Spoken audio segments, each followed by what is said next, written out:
আমি পাইছি চুরের গনি, তাইলে কেমনে হইব এটা? 7.5 কোটি কম্বল আনছে, 7.5 কোটি কম্বলের ভিতরে হের কম্বলই নাই, তাইলে এটা কেমন দুনিয়া? আর আমরা খাইতেছি কোন জায়গায় বসবাস করতেছি?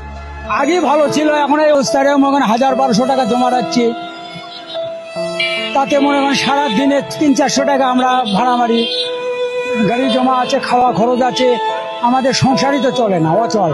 আর আমি যেদিন বাইসে আসি আমি আমলিগি করবো, আমাকে যদি বিএমপি মারিয়ে ফেলায় আমি আস্তে আস্তে মরি যামগা।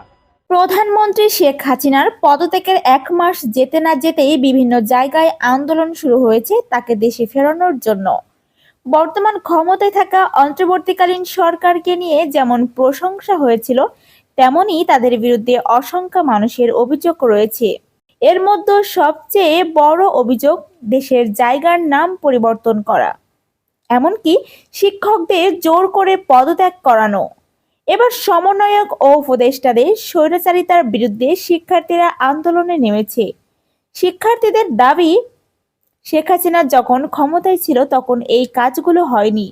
বর্তমানে সমন্বয়করা ছাত্রদেরকে উস্কানি দিয়ে এই নেক্কারজনক কাজগুলো করাচ্ছে, তাদেরকে রাজনীতিতে প্রবেশ করানোর জন্য। আর সমন্বয়কদের এরকম কর্মকাণ্ডের প্রশাসন কোনো পদক্ষেপ নিচ্ছে না।